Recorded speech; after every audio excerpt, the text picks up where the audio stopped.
Hello students, इसके previous class में हम लोगों ने periodic trend in a modern periodic table में वैलेंसी और एटॉमिक साइज ये दो प्रॉपर्टी देखा था, है ना। जिसमें वैलेंसी देखा था कि valency of an element determined by the number of electrons present in the outermost shell, और वैलेंसी कैसे इंक्रीज होती है पहले, है ना, 1 2 3 4, और बाद में कैसे डिक्रीज होती है 3 2 1 0, इस तरह से हम लोगों ने देखा था।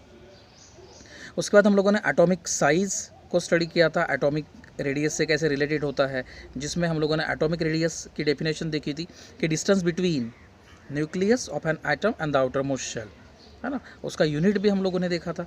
उसके बाद किस तरह से ये एटॉमिक रेडियस इंक्रीज़ होती है डिक्रीज़ होती है वो देखा था, और जिसमें हमने ये देखा था कि एटॉमिक रेडियस जो है वो goes on decreasing, okay, while going from left to right within a period. वैसे ही हम लोगों ने देखा था कि एटॉमिक रेडियस जो है वो इंक्रीज़ होती है while going from up to down, okay, within a group. ये हम लोगों ने देखा था। आज हम तीसरी प्रॉपर्टी स्टडी करने वाले हैं students, metallic and non metallic characters. Okay, आप जानते होंगे कि पीरियोडिक टेबल में हम लोगों ने देखा कि पूरी तरह से ये जो टेबल जो है 118 एलिमेंट मेटल, नॉन मेटल और मेटलॉइड्स से मिलके बना हुआ है ना। उसमें देखोगे कि लेफ़्ट साइड में, पीरियड के लेफ़्ट साइड में हमेशा मेटल्स होते हैं और पीरियड के राइट साइड में हमेशा नॉन मेटल्स होते हैं, है ना। सोडियम, मैग्नीशियम, ये सब कहाँ है? ये लेफ़्ट साइड में है, they are the metallic elements. Whereas sulphur, chlorine, ये अगर देखोगे तो पीरियोडिक टेबल के राइट साइड में है ना, they are the non metallic elements. उसके साथ में ही मेटल, नॉन मेटल के ही साथ में एक जिगजैग लाइन है स्टूडेंट्स। अगर आप उसमें देखोगे तो ये जिगजैग लाइन के थ्रू हमें मेटलॉइड्स मिल रहे हैं, है ना। सिलिकॉन, जर्मेनियम, ये सब मेटलॉइड्स है। तो जिगजैग लाइन से मेटल, नॉन मेटल ये सेपरेट किए गए हैं, ओके, जिसके थ्रू हम बोल सकते हैं कि लेफ़्ट साइड में मेटल और राइट साइड में नॉन मेटल है, और जो बॉर्डर पे मेटलॉइड्स है, ठीक है। तो सबसे पहले हम मेटल्स की बात करेंगे। मेटल की जो प्रॉपर्टी है, ये मेटल की प्रॉपर्टी होती है कि जिसे इलेक्ट्रोपॉजिटिव कहा जाता है, ओके। अब इलेक्ट्रोपॉजिटिव क्या है, यहाँ पर इलेक्ट्रोपॉजिटिविटी ऑफ मेटल क्या होता है?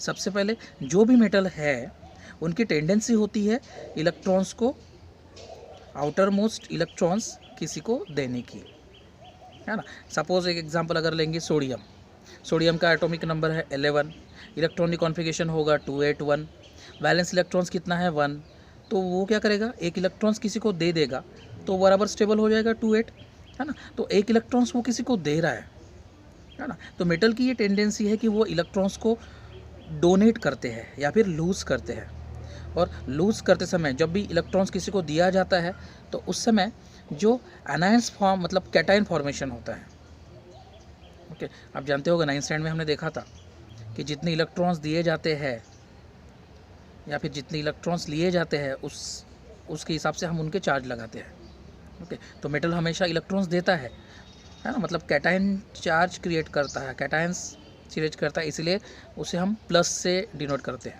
जैसे सोडियम Na प्लस लिखते हैं हम लोग, या फिर +1 लिखते हैं। व्हाट इट इंडिकेट्स कि सोडियम की वैलेंसी 1 है, एक इलेक्ट्रॉन्स उसने किसी को दिया है ना, तो उसको कैटायन चार्ज हुआ है। तो इलेक्ट्रॉन्स, मेटल की ये टेंडेंसी है कि they form the cation by losing the electrons या फिर वैलेंस इलेक्ट्रॉन्स, तो इसी को ही इलेक्ट्रोपॉजिटिविटी कहा जाता है ना। जैसे मैंने लास्ट टाइम भी बताया था कि वैलेंस इलेक्ट्रॉन्स 1 है तो वैलेंसी 1 होगी, वैलेंस इलेक्ट्रॉन 2 है तो वैलेंसी 2 होगी, वैलेंस इलेक्ट्रॉन 3 है तो वैलेंसी 3 होगी, वैलेंस इलेक्ट्रॉन 4 है तो वैलेंसी 4 होगी, वैलेंस इलेक्ट्रॉन 5 है तो वैलेंसी 3 होगी, वैलेंस इलेक्ट्रॉन 6 है तो वैलेंसी 2 होगी, वैलेंस इलेक्ट्रॉन 7 है तो वैलेंसी 1 होगा, वैलेंस इलेक्ट्रॉन 8 है मतलब वो पूरी तरह से स्टेबल है तो वैलेंसी 0 होगी, है ना। तो फर्स्ट, सेकंड, थर्ड वैलेंसी वाले नॉर्मली मेटल होते हैं, ये याद रखिए, है ना। और 4 से लेके 4, 5, 6, 7, है ना, ये सब नॉन मेटल्स में इंक्लूड होगी। और 0 एलिमेंट जो है नोबल गैसेस जिसकी वैलेंसी हमेशा 0 होती है। तो यहाँ ये देखने को मिलता है, it is all about electropositive elements. Okay, यहाँ हो क्या रहा है कि अट्रैक्टिव फोर्स जो है ऑन द वैलेंस इलेक्ट्रॉन्स, वो exerting effective nuclear charge exerting on the attractive force on the valence electrons, ये आपको देखने को मिलेगा, है ना। और इसीलिए वैलेंस इलेक्ट्रॉन्स जो है वो मेटल में काफ़ी कम होता है, 1 2 3 इस तरह से ये होगा। तो ये जो इलेक्ट्रोपॉजिटिव एलिमेंट्स है, ये इलेक्ट्रोपॉजिटिव एलिमेंट्स एक मेटलिक कैरेक्टर्स है। वैसे ही अगर हम नॉन मेटल की बात करें तो आप जानते हो कि नॉन मेटल, जैसे मैंने बताया कि सल्फर, क्लोरीन, अगर की बात करें, एक क्लोरीन का एग्जांपल लेके देखेंगे। क्लोरीन का एटॉमिक नंबर 17, इलेक्ट्रॉनिक कॉन्फ़िगरेशन 287, है ना। Valence electron 7।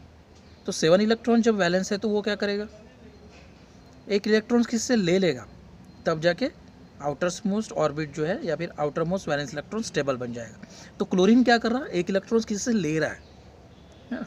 तो नॉन मेटल की ये टेंडेंसी होती है कि वो किसी से इलेक्ट्रॉन्स लेते हैं खुद के स्टेबल होने के लिए, है ना।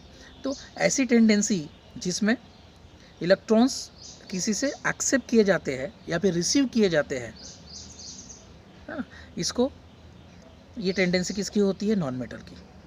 जब इलेक्ट्रॉन्स लिए जाते हैं तो they form the anions. Okay, आप देखोगे कि क्लोरीन की वैलेंसी 1 है, लेकिन 1 जब भी हम लिखते हैं तो उस समय -1 लिखते हैं या फिर माइनस निगेटिव चार्ज लिखते हैं।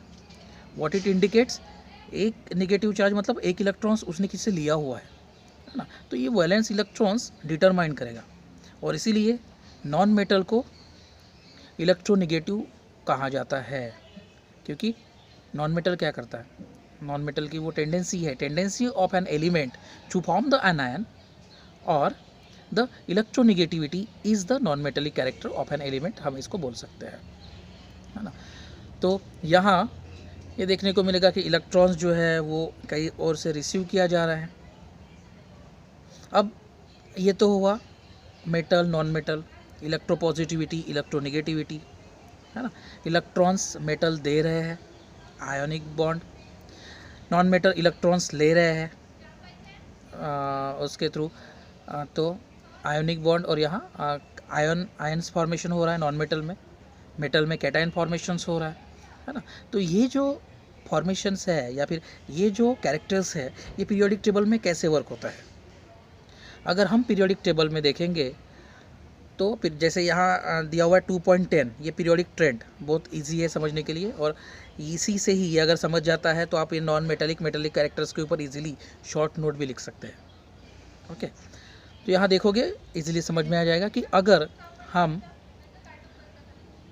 पीरियड में देखते हैं और पीरियड में अगर हम लेफ्ट टू राइट जाते हैं तो क्या होगा, एटॉमिक रेडियस डिक्रीज होगी, इलेक्ट्रोनेगेटिविटी यह है इंक्रीज होगी,